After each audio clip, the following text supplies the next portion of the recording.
नमस्कार, BTV news में स्वागत है आपका। आइए खबरों की शुरुआत करते हैं इस खबर के साथ। जबलपुर और उसके आसपास के जिलों में हो रही बारिश का असर नर्मदा नदी पर भी पड़ रहा है। बारिश के कारण मां नर्मदा का जलस्तर भी बढ़ रहा है। नर्मदा नदी उफान पर है। मां नर्मदा तट, ग्वारी घाट सहित सभी नर्मदा घाटों पर जलस्तर में वृद्धि हुई है। ऐसे में नर्मदा दर्शन और पूजन के लिए आने वाले श्रद्धालुओं को प्रशासन ने सतर्क रहने की चेतावनी दी है। जबलपुर और उसके आसपास के जिलों और नर्मदा के जल ग्रहण क्षेत्रों में हो रही बारिश से मां नर्मदा का जलस्तर भी बढ़ रहा है। मां नर्मदा तट, ग्वारी घाट सहित तमाम नर्मदा घाटों पर नर्मदा के जल में वृद्धि हुई है।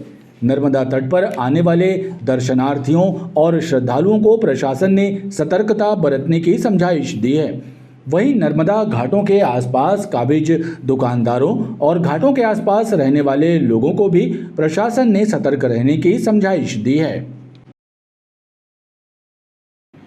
सावन मास में ट्रेनों में सफर करने वाले यात्रियों की संख्या बढ़ गई है। ऐसे में रेल यात्रियों की सुरक्षा की दृष्टि से जीआरपी और आरपीएफ ने स्टेशन और यात्री ट्रेनों में सुरक्षा बढ़ा दी है। रेल पुलिस और आरपीएफ की संयुक्त टीमें डॉग स्क्वाड की मदद से स्टेशन और ट्रेनों में तलाशी अभियान भी चला रही हैं। सावन माह में आयोजित होने वाले विभिन्न धार्मिक कार्यक्रमों और कांवड़ यात्राओं के मद्देनजर ट्रेनों में भी भीड़ बढ़ रही है।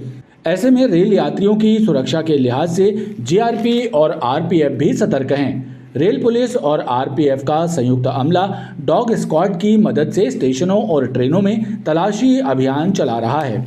जीआरपी के अधिकारियों ने बताया कि लगातार रेलवे स्टेशनों पर संदिग्ध लोगों और संदिग्ध वस्तुओं पर नजर रखी जा रही है। जैसे कि अभी सावन का महीना चालू हो गया हैगा और लोग नर्मदा जी के दर्शन करने और कांवड़िया भी जल लेने के लिए एक स्थान से दूसरे स्थान जा रहे हैं, जिसको भीड़ भाड़ अभी बढ़ी हुई है। तो इसी को मद्देनजर रखते हुए हमने मदन महल स्टेशन और जलपुर स्टेशन और डॉग स्क्वाड के साथ में हमने आज चेकिंग की है पूरा सभी जगह, ताकि यात्रियों को कोई असुविधा ना हो, आसानी से वो एक स्थान से दूसरे स्थान पर जा सकें। मुख्य रेलवे स्टेशन के अलावा आधारताल और मदन महल रेलवे स्टेशन पर भी जांच की जा रही है। विस्थापन का दर्द झेल रहे गरीब परिवारों की मुसीबतें कम होती नजर नहीं आ रही हैं। सिद्धनगर पहाड़ी गढ़ा से हटाए गए परिवारों को जिस भवन में आश्रय दिया गया था, उस पर भी अब नगर निगम ने जर्जर भवन का नोटिस चस्पा कर दिया है। गरीब आखिर जाएं तो जाएं कहां? गढ़ा पुलिस कॉलोनी के पीछे सिद्धनगर पहाड़ी से हटाए गए परिवारों के पुनर्वास में किस कदर लापरवाही की गई, उसका नज़ारा इस बिल्डिंग में निवास कर रहे परिवारों को देखकर लगाया जा सकता है। 4 साल पहले पहाड़ी से हटाकर नगर निगम ने जिस भवन में बसाया था, उस पर भी अब जर्जर भवन का नोटिस चस्पा कर दिया गया है। विस्थापन का दर्द झेल रहे परिवारों से कह दिया गया है कि सुरक्षित ठिकाना तलाश लें, क्योंकि ये बिल्डिंग अब असुरक्षित है।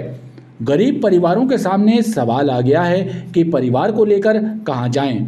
ना अधिकारी ध्यान दे रहे हैं और ना ही जनप्रतिनिधि ही सुध ले रहे हैं। यहाँ बारिश के मौसम में करीब 15 परिवारों को घर छोड़ने का फरमान तो सुना दिया गया है, लेकिन ये नहीं बताया जा रहा है कि कहां जाएं। गैर जिम्मेदाराना तरीके से कराया गया पुनर्वास चर्चा का विषय बना हुआ है। गढ़ा गौतम जी की मढ़िया से लेकर त्रिपुरी चौक तक की सड़क बदहाल है। अधूरी बनी सड़क के कारण दुर्घटनाएं हो रही हैं, लेकिन जिम्मेदार विभाग और अधिकारी जनता की तकलीफों से अनजान बने हुए हैं।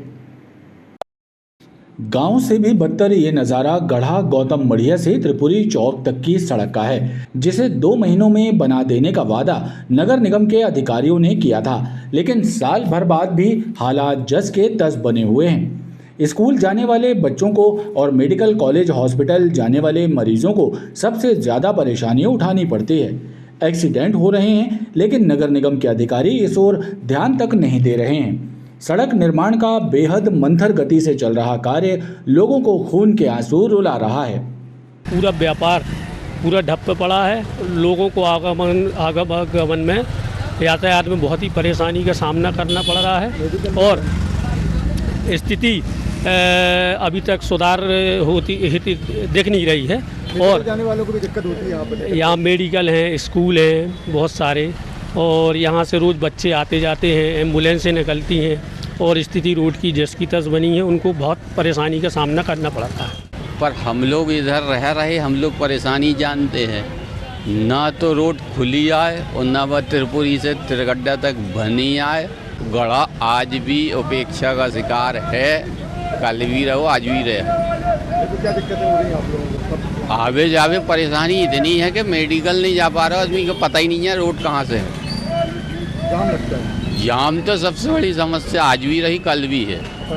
क्षेत्रीय लोगों का कहना है कि कई बार अधिकारियों और जनप्रतिनिधियों से शिकायत की, लेकिन राहत नहीं मिल पाई। पटवारी परीक्षा भर्ती में गड़बड़ी के खिलाफ एनएसयूआई का विरोध प्रदर्शन लगातार जारी है। रविवार को एनएसयूआई के कार्यकर्ताओं ने मालवीय चौक पर अनूठे अंदाज में नुक्कड़ नाटक और प्रदर्शनी के माध्यम से विरोध दर्ज कराया। एनएसयूआई के कार्यकर्ताओं ने पटवारी भर्ती परीक्षा परिणामों को लेकर सरकार को आड़े हाथों लिया। पटवारी भर्ती परीक्षा परिणामों में हुई गड़बड़ी को लेकर पूरे प्रदेश में आंदोलन और प्रदर्शनों का दौर लगातार जारी है। रविवार को कांग्रेस की छात्र इकाई एनएसयूआई के कार्यकर्ताओं ने पटवारी भर्ती परीक्षा की गड़बड़ी के विरोध में मालवीय चौक पर एक प्रदर्शनी लगाई। इस दौरान एनएसयूआई के छात्रों ने नाटकीय प्रदर्शन कर पटवारी भर्ती परीक्षा का विरोध किया और राज्य सरकार को आड़े हाथों लेकर पटवारी परीक्षा को निरस्त करने की मांग की। अरे पैसे गिनो, लाइन से रहना, कोई बीच में नहीं आएगा। पैसे गिनो, अभी पटवारी बस की परमिशन।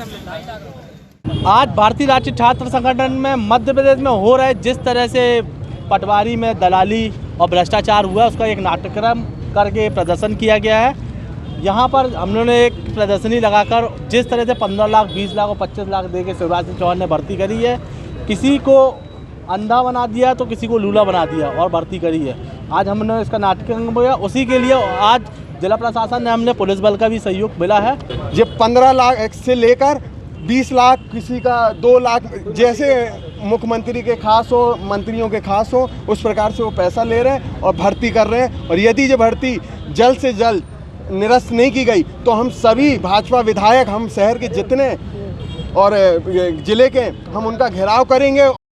संगठन के पदाधिकारियों और छात्रों ने कहा कि इस मुद्दे को लेकर लगातार संगठन आंदोलन कर विरोध दर्ज कराता रहेगा।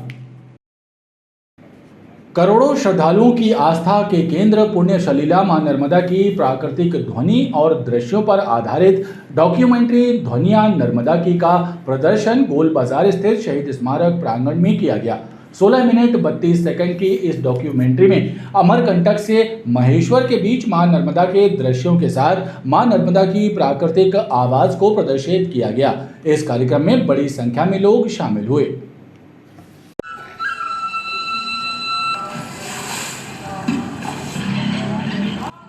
पुण्य सलीला मां नर्मदा की प्राकृतिक ध्वनि और अमरकंटक से लेकर महेश्वर तक मां नर्मदा के दृश्यों पर आधारित डॉक्यूमेंट्री ध्वनिया नर्मदा की का पहला प्रदर्शन रविवार को शहीद स्मारक प्रांगण में हुआ।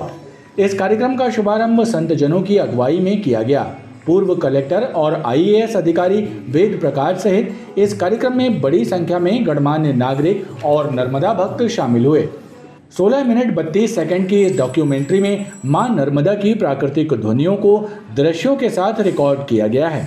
इन ध्वनियों और दृश्यों का डॉक्यूमेंट्री में प्रदर्शन किया गया।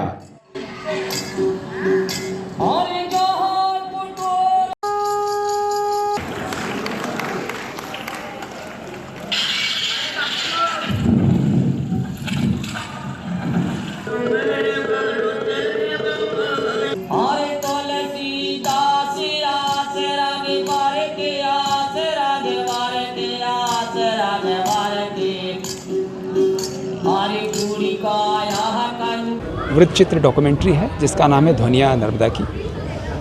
इसमें आस्थागत ध्वनियाँ ज़्यादा है और नर्मदा जी के कलकल का स्वर हो, प्राकृतिक जो ध्वनियाँ हैं उन पे फोकस किया गया है और आस्थागत जो कार्यकलाप है इसमें ना कोई डायलॉग है, ना कोई स्क्रिप्ट है, ना कोई अलग से ब्यौरा या कुछ डिजिटल कुछ लिखा गया है। जो प्राकृतिक रूप से नर्मदा जी के किनारे प्रवास करने वाले को या अमरकंटक से लेकर महेश्वर के बीच की जो आस्थागत चीज़ें हैं सिर्फ वही प्रदर्शित हुई हैं ध्वनिया नर्मदा की में। ध्वनि नर्मदा की ये डॉक्यूमेंट्री अखिल भारतीय गुरु भक्त मंडल के तत्वावधान में तैयार की गई।